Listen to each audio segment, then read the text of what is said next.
Welcome to the seventh and final week of the season of Easter 2024. Thank you to all who have continued to journey with us up to the present.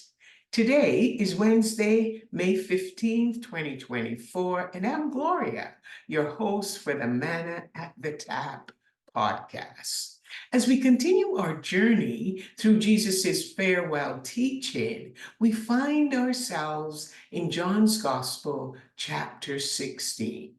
Here, Jesus reassures his disciples that his words are meant to guide them, not to cause them to stumble. He acknowledged there was much more to be revealed, but the time was not yet ripe. He promised the imminent arrival of the Spirit of truth, who would lead them into a deeper understanding of all truth. Jesus' role was to reveal all the Father had designed for the community of the beloved. The Spirit of truth would take what belonged to Jesus, and since what belonged to Jesus belonged to God, everything that God had designed for his beloved people would always be available through the Spirit. In his gospel, John placed his faith in Jesus' ongoing presence and revelation through the Spirit. The Spirit can enable us to go deeper into Jesus' teachings. However, it is our responsibility, not a passive duty, but an active one, to listen to the Spirit and remain open to a deeper understanding of our faith. We can follow in John's footsteps, trust in the Spirit to guide us and to reveal how to live out our Christian faith. Now, today we're looking into the transformative journey of faith set by Jesus in the lectionary text of John 16, verses 16 to 24. This passage is a message for his disciples, one that resonates with us in our own spiritual quest. Like many of us, the disciples found themselves in a state of confusion. They had left everything to follow Jesus, and now they were unsure of what the future held.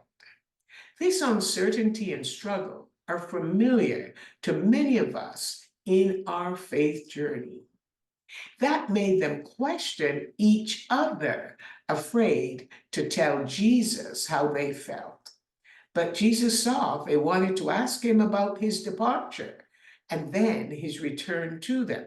So he explained what they were about to go through as they wept and lamented. Yet amid their sorrow, Jesus offered a beacon of hope.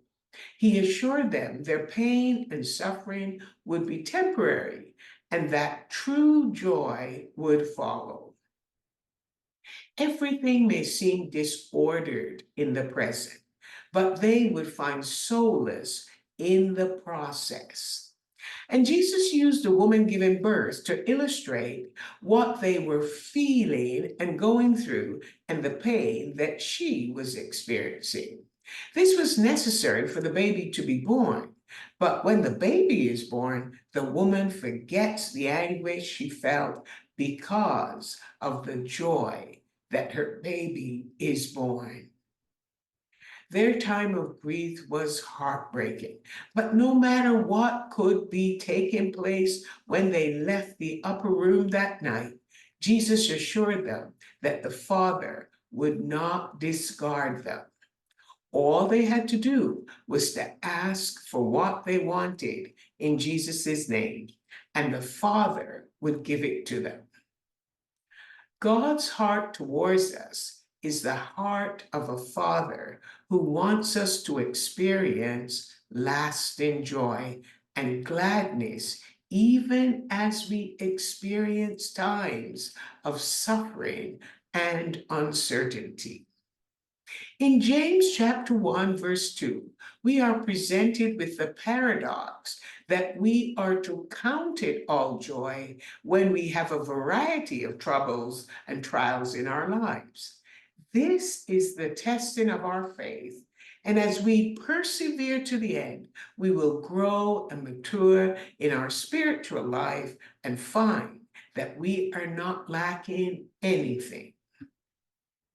Wisdom is often what we lack in our lives, and it comes from a place hidden by God.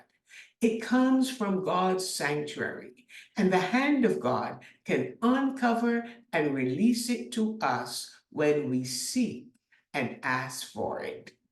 Wisdom is from above, and it brings to life all the greatness and understanding that can only come as we listen to God's word and engage ourselves wholeheartedly in keeping, doing, and observing God's word. Jesus told his disciples to move from sorrowing. Oh, Jesus told his disciples if they wanted to move from sorrowing, they had to ask the Father for what they needed, and the Father would give it to them, and their joy would be complete. The Father himself loved them because they loved Jesus, and the disciples believed that Jesus came from God. Let God turn the suffering you are experiencing into his joy.